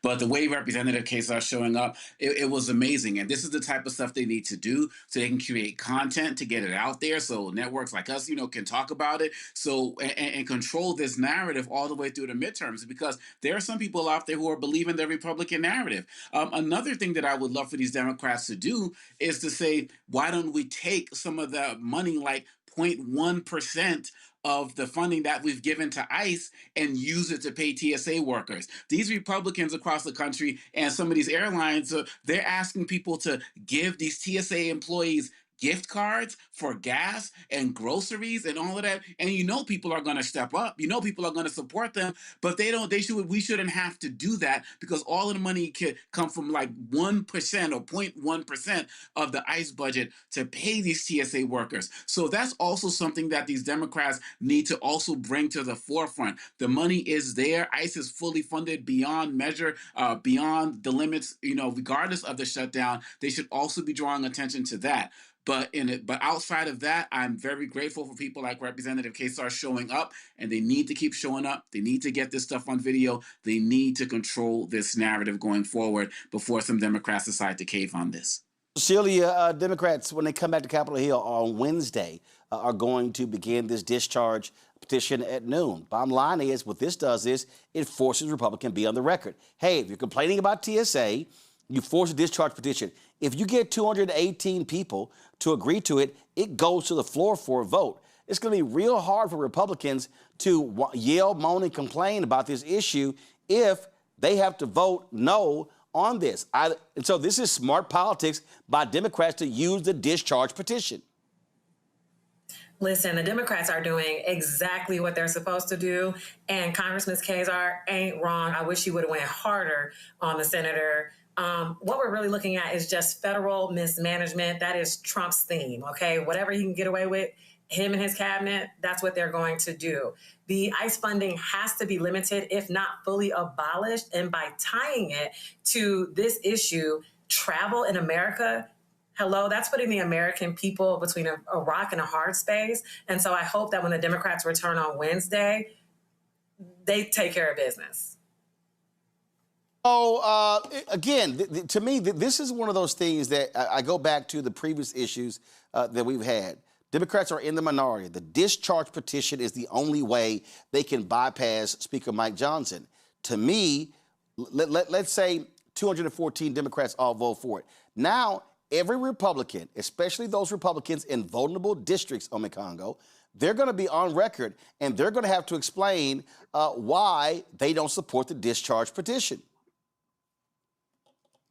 And we have to give props to the Democrats as well, because this discharge petition, it's rarely ever been used up until this point. Now it's been used like 4 or 5 times, but historically it's rarely ever used. And so when people talk about Democrats not using their power, they're using it effectively as it relates to this. And every single Republican who does not vote, again, that's more content, that's more messages that can be put out in the media. These independent voters, these first-time voters, let them see these Republicans for who they are. The fact of the matter is, Epstein, that was about the discharge petition as well. And so every time the Democrats have been able to do this, they have been able to strategically gain more power. And so I'm glad that they are doing this early, because again, like I said earlier, I'm concerned that some Democrats are gonna chicken out the longer this goes.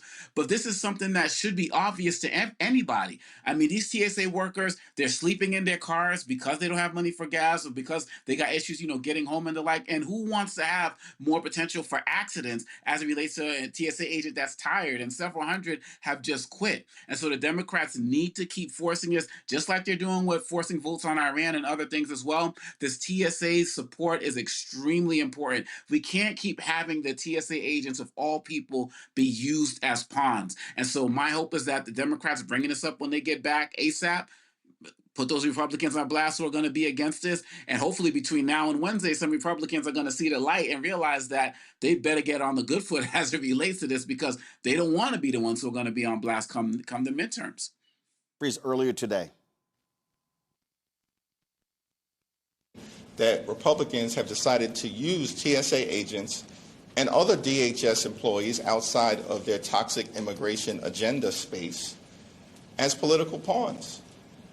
Like House and Senate Democrats have repeatedly made clear, we should fund TSA, fund FEMA, fund the Coast Guard, fund cybersecurity operations within the Department of Homeland Security. Republicans in the House and the Senate have rejected it.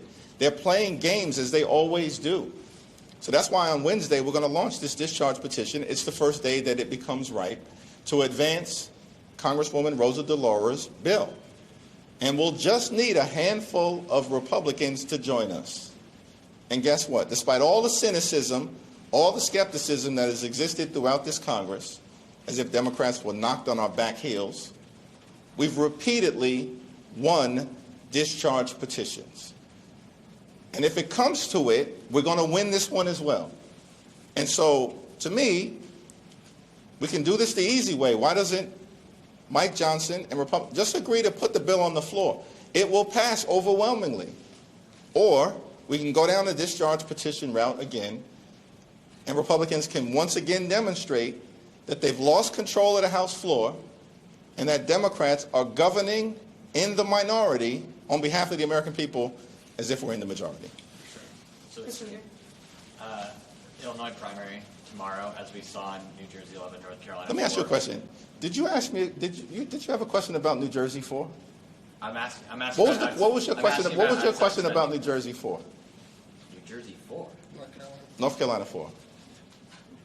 If you would endorse Nida Alam if she won the primary. And what happened in that primary? She lost. Okay. But I'm asking about outside groups.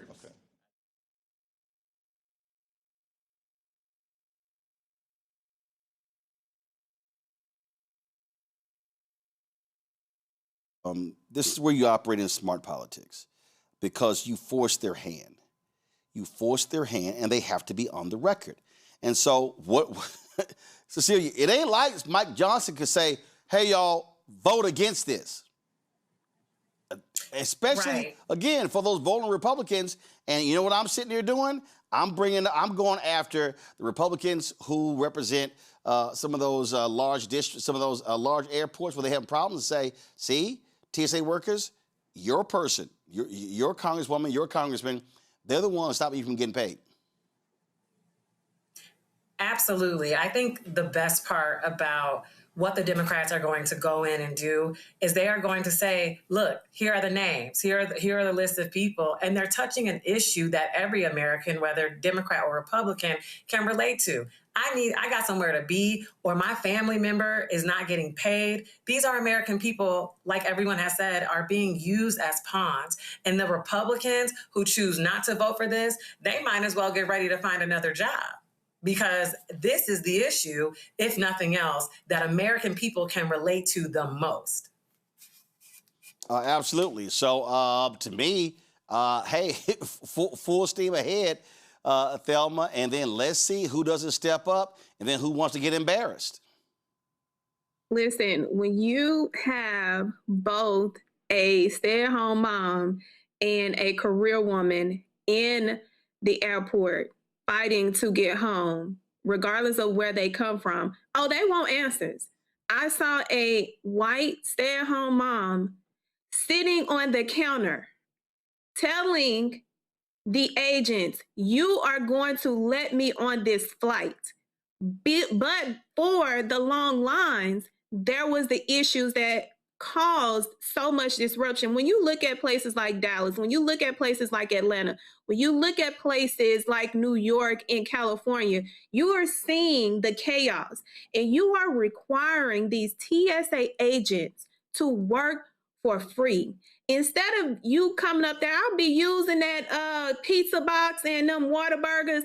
Where is my check? Don't bring me no burger. That burger ain't gonna do nothing for the bills that I'm going to be left with to pay late fees and get cutoff notices. I don't want no damn burger. I want my money. And if you do not get in line, we're going to get you off the line. Oh, yeah. So I just can't wait to see what happens come Wednesday. All right, y'all. Quick break. We come back. Let's talk about the Oscars. What happened last night in Los Angeles. You're watching Roland Martin Unfiltered on the Flashlight Network. Join our Bring the Funk fan club. You want to contribute to our what we do for our 6 shows, please assist us. All you can. Cash out. Use the Stripe QR code. You see it right here. That's for credit cards as well. Check some money order and make it payable to Roland Martin Unfiltered, P.O. Box 57196, Washington, D.C. 20037-0196. PayPal is R Martin Unfiltered. Venmo RM Unfiltered. Zelle. Roland at RolandSMartin.com. Roland at RolandMartinUnfiltered.com. Back in a moment. A decade of love, joy, and power. Black Voters Matter is 10 years old, and we are just getting started. This is love with a purpose. This is Black joy in motion. This is unstoppable power. Across campuses, neighborhoods, and back roads. Let's go!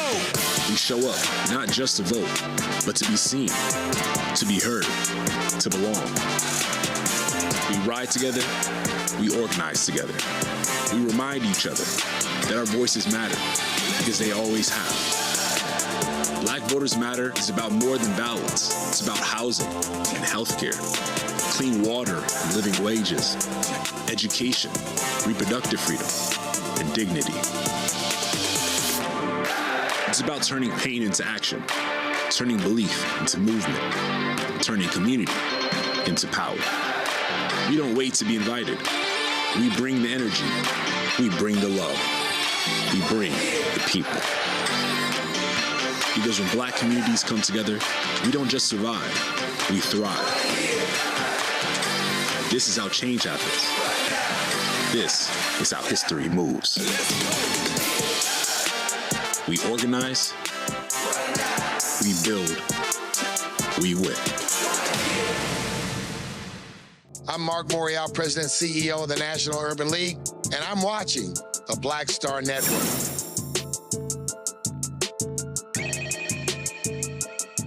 Senate Republicans are preparing for a potentially lengthy and contentious debate over the Save America Act. The GOP-led bill, of course, led by election deniers, aims to overhaul elections nationwide, which could lead to the disenfranchisement of millions of voters. This is a graphic being disseminated on social media. The danger of the Save America Act. Access to documents forces voters to present documents like a passport or birth certificate, which millions of eligible Americans don't readily have. Undermines widely used voting methods, functionally eliminates vote by mail and voter drive registrations, forces states to turn over personal voter information to Kristi Noem and the Department of Homeland Security, and disproportionately harms young voters, voters of color, and women, especially married women whose names did not match their birth certificate.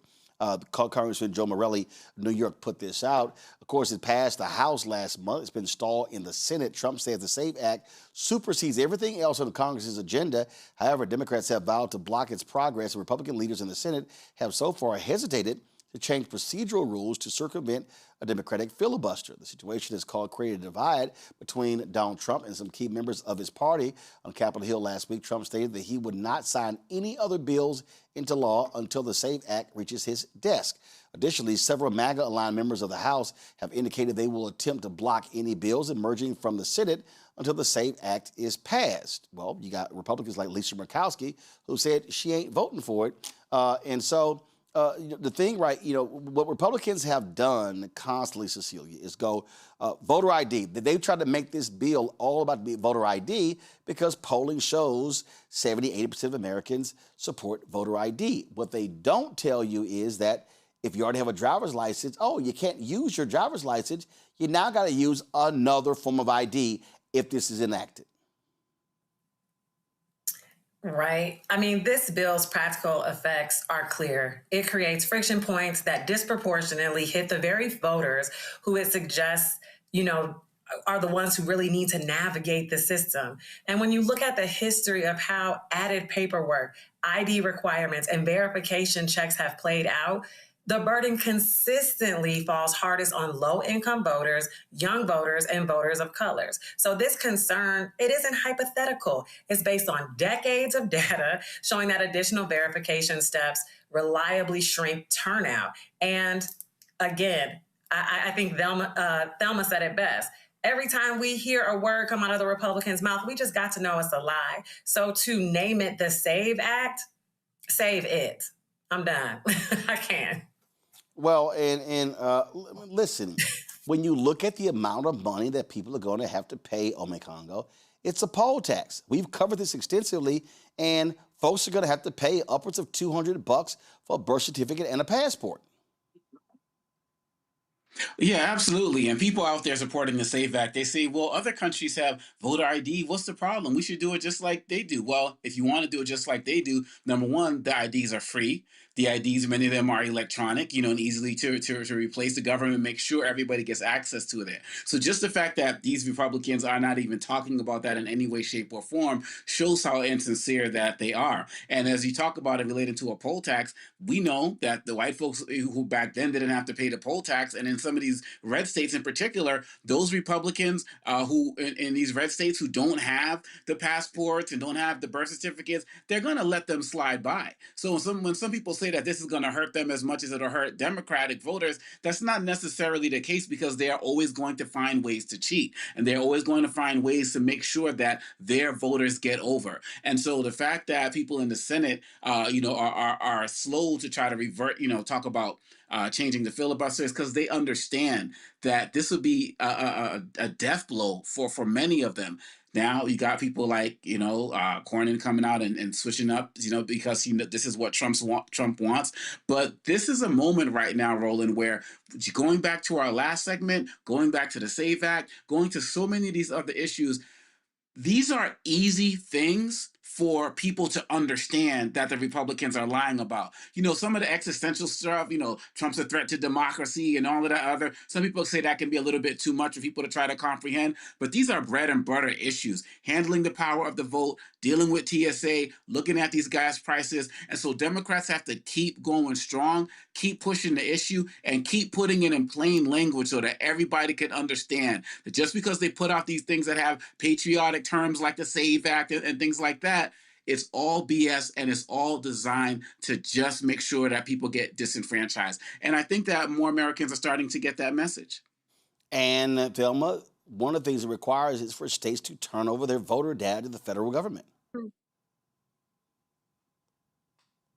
That is so hilarious to me, because they don't even look at the data in the correct way anyway. So you want to control what people are able to do in voting, and you also want to look at data that you don't even properly look at to know how to implement or integrate or make this a part of your initiative. So for me, when the Republicans are out here creating chaos, they are doing that because, one, they know they have fucked around and found out. Two, they know that the American people are no longer sleeping at the thought of, oh, we're in a country where our rights are our rights. Everybody's rights have been violated at this point. Ain't nobody's rights have been protected other than the white man, of course, the pedophiles. But when you look at it from the lens of the average voter, it is very clear of who they are targeting. Is very clear on what they are trying to do.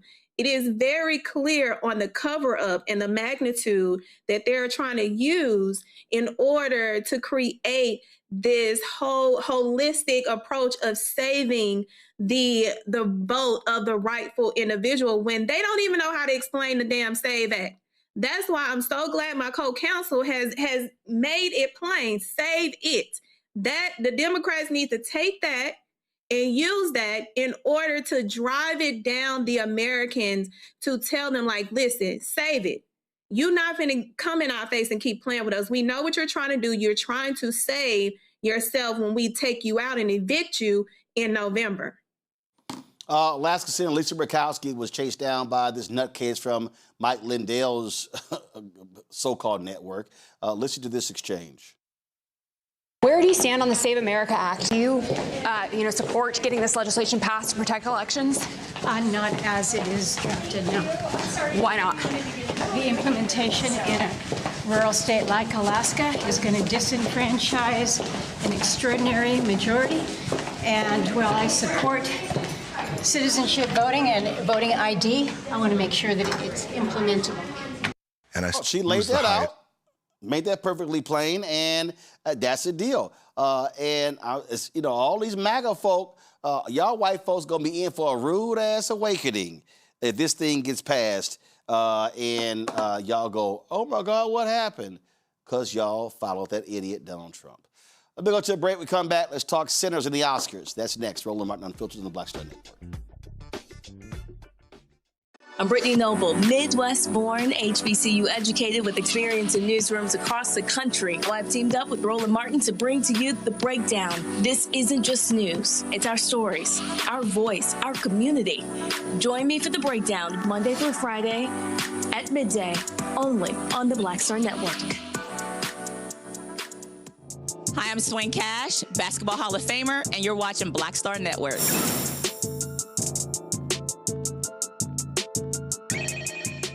Folks, last night, 16 nominations for Sinners, most ever.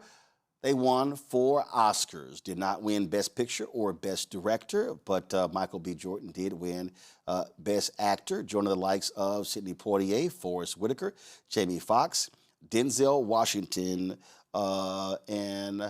so, man, you talk about a big night. And I left out one person, Ali. Ali, he won Best Actor as well. All right, so, folks, here's what Michael B. Jordan had to say after his historic win. Man, God is good. God is good. And, yeah, Mama, what's up? Y'all know how I feel about my mother and my father's here. Your Pops, where you at? My dad came in from Ghana. He flew in from Ghana to be here. My brother, my sister's here. My family. I want to thank Warner Brothers. I want to thank Mike and Pam for believing in this dream, this vision of Ryan Coogler, and betting on a culture and betting on original ideas and original artistry. And you're an amazing, amazing person. I'm so honored to call you a collaborator and a friend. And you gave me the opportunity and space for me to be seen.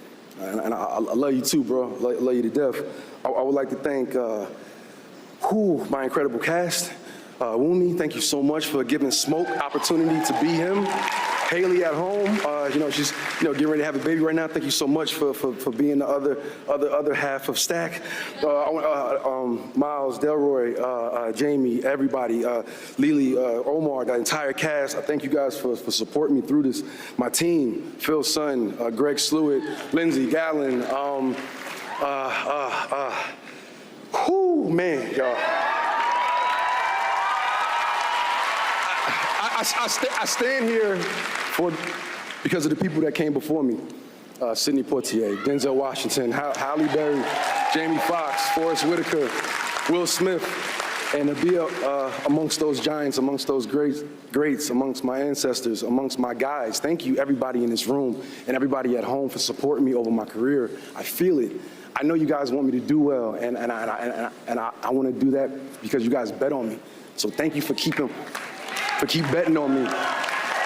And I'm gonna keep stepping up, and I'm gonna keep being the best version of myself I could be. So I just want to say thank you for everybody in this room that had something to do with my success. I love you guys, and everybody at home who supported Sinners, who went to go see the movie once, twice, 3, 4, 5 times. Thank you, because you guys made this movie what it is. I love you. I love you. I love you. Ryan Coogler was nominated for Best Director, but he did win for Best Original Screenplay, the second African-American ever to win that. Also, when I left off for Best Actor, it was Will Smith for King Richard. And some of y'all in the chat, y'all like Halle Berry. No, she won Best Actress, not Best Actor. Here is Ryan Coogler after his historic win as well. What's up?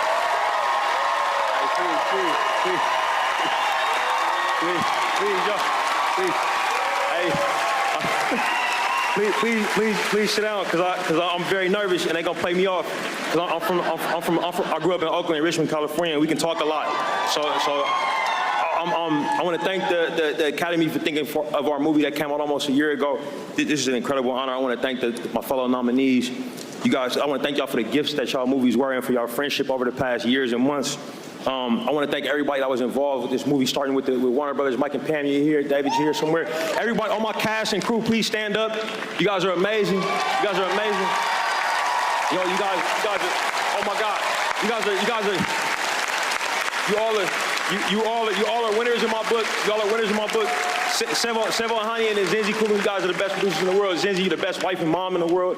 Every day I get to spend with you is better than the one that came before it. And to my parents who are here, thank y'all for all the memories. Thank y'all for making me believe in myself. And to my babies that are at home watching, I apologize for all the time away. Dad loves you. Memories are all we have. I hope I've given you some great ones. And when y'all blessed to live a long life and Dad becomes just a memory, I want y'all to remember this one thing. I love y'all more than anything. Thank you.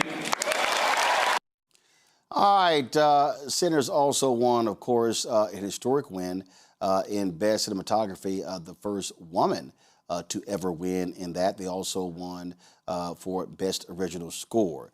Now, this is too funny here. After the award show, Ryan Coogler, Variety captures this, and he said he turned down another movie that Michael B. Jordan pitched for him to direct, and he said Jordan was a little upset until he had explained to him Sinners. Listen to this. I wanted to ask you, watching you and Michael B. Jordan over the years is greatness like Phil Jackson and Kobe. At what point did you envision Michael, playing those two roles as you were writing this incredible film of Sinners? It was from the beginning. As soon as I imagined what those two characters were going to be, I knew I had to call Mike. I waited a little bit though. He ended up calling me before I got to him, and asking me if I would be interested in something he was working on independently. And I told him it wasn't the right time. And then he got a little upset. So then I had to tell him about this movie earlier than I wanted to. But thankfully he said yes. I wanted to get the script nice and tight for him before, but he jumped the gun a little bit, so I had to jump it back. So it was a huge night. Obviously, a lot of folks were disappointed when Delroy Lindo, of course, who gave a fantastic performance. Many folks felt he should have won for The Five Bloods, Spike Lee's movie. And so many folks, again, were a little bit upset last night when, you can go to my iPad, when the names were read and he did not win. Pull it up. One battle after another.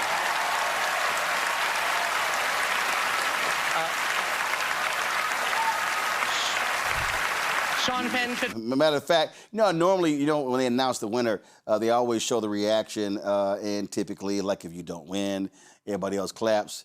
Delroy wasn't clapping. Let me roll that for y'all again. Let me show y'all his response when it went down. The Oscar goes to Sean Penn. One battle after another.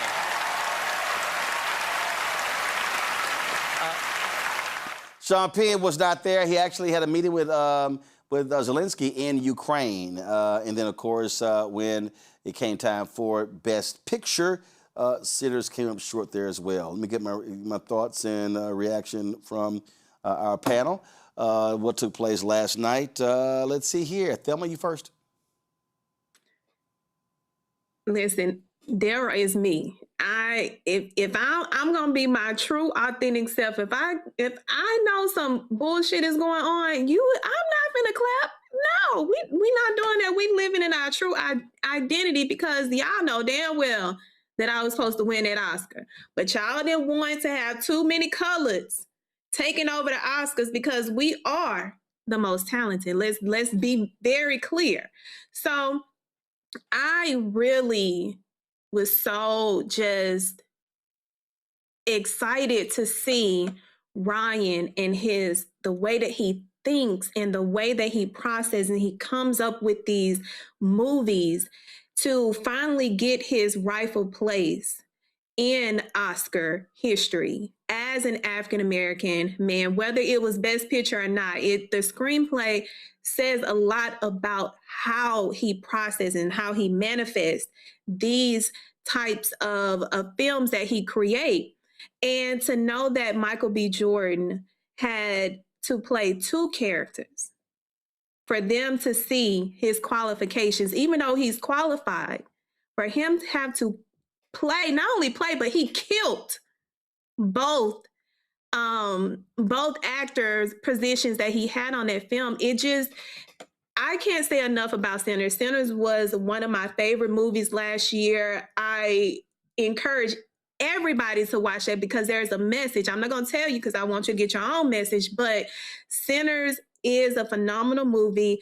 Everything about it, from the way that it was written, to the costumes, to the hair, to the actors, the actresses, everything was well put together in so many ways. So as an African American, and I know our ancestors was up there cheering because he told our story and he told it in a way that we got the message. But here's the thing here, Cecilia. Sam Jackson was honored with a governor's award, governor's ball Oscar, called honorary Oscar. In fact, they recognized Debbie Allen, Wynn Thomas, Dolly Parton, as well as Tom Cruise last year with Governor's Ball Oscars as well. But when it comes to act, Sam Jackson has never won an Oscar. There are a number of brilliant actors who have not won Oscars, and the reality is, obviously, it's the epitome of acting. But we've seen black folks who've won Oscars who said, that didn't do a damn thing for my career. And so I think the key still is the work. You take the year Driving Miss Daisy won Best Picture. To this day, don't nobody talk about that movie. If they do, it's negative. What we do talk about is the Spike Lee movie that didn't win that year. Right. I think, first and foremost, let me just say that the Oscars this year was the blackest that it has ever been. And I am so happy to see so many of us really being ourselves and not kind of placating to this cookie cutter, you're the exceptional Negro. No, I am who I am every time I walk into this room. So let me start there. But with that being said, what we have to know is that they will never give us our due credit, whether it be Samuel Jackson, who has done unbelievable work, and the amount of art that he has been in, movies, plays. Listen, none of us are surprised at what happened last night. We know that they were not going to let Sinners sweep, even though they absolutely deserve to. But what I will say is that even in Lindo's refusal to clap, I love that. That's art. That's art. Stand strong in what is black, stand strong in what is right. And we do this, whether it's our work as attorneys, whether it's our work as entertainers, educators. We do this because it's our purpose, not because they gonna give us any recognition. So I'm proud of Sinners. I'm proud of all them black folks. And I'm proud that they made a film that actually reflects what we're seeing, which is that there are true vampires in our society and that the people who will save you look like us. Well, again, when Driving Miss Daisy won that year, Spike Lee's Do the Right Thing had been nominated as well. So, Ome Congo, your thoughts? Well, I also wanted to give a shout out to Autumn Akapa, first woman, of any background, to win for Best Cinematography as well. And, I don't particularly care that much about the Oscars when some of the roles that we win for, I'm not the biggest fan of. But when there's a movie that comes that speaks to me and that speaks to our culture and speak like to Do the Right Thing, and I see those types of folks get recognized for it, that means a lot. So I didn't really expect to be feeling the types of emotions I did when I saw Michael B. Jordan win, because he's one of those guys who, I don't know him, never met him, but I feel like when he does his work, I feel like when Ryan does his work, I feel like they do it for us. I feel like they do it to represent our culture properly. And the way that it was a Pan-African cast, Wunmi and everybody, that also resonates with me. And to see these two individuals, Ryan and Michael B. Jordan, to see them come up from where they started and to stay true to their principles, stay true to their families, stay true to their community, and uplift us in everything that they do, it was just a great night to see them get the recognition that they wanted and that they felt that so many of us felt that was deserved. And so that's what I'm appreciative for. I'm happy for them. I'm happy for that entire cast. Definitely one of the best movies that I ever saw. And I just left that movie feeling the same way I did after I left seeing Black Panther. You know, it's like the chest is out. You're just proud of who we are, and you're proud to see us represent in a powerful way. And so just congrats to the entire cast. And of course, Delroy Lindo was rocking the ascot, so he officially joins Ascot Nation. Y'all know how I feel about that. For a long time, I wore ascots, and I stopped wearing them because people kept expecting me to wear them when I went places. So I was like, I can't have y'all anticipating what I'm gonna wear. But I promised my nieces I would crack them out and bring them back out in 2026. So.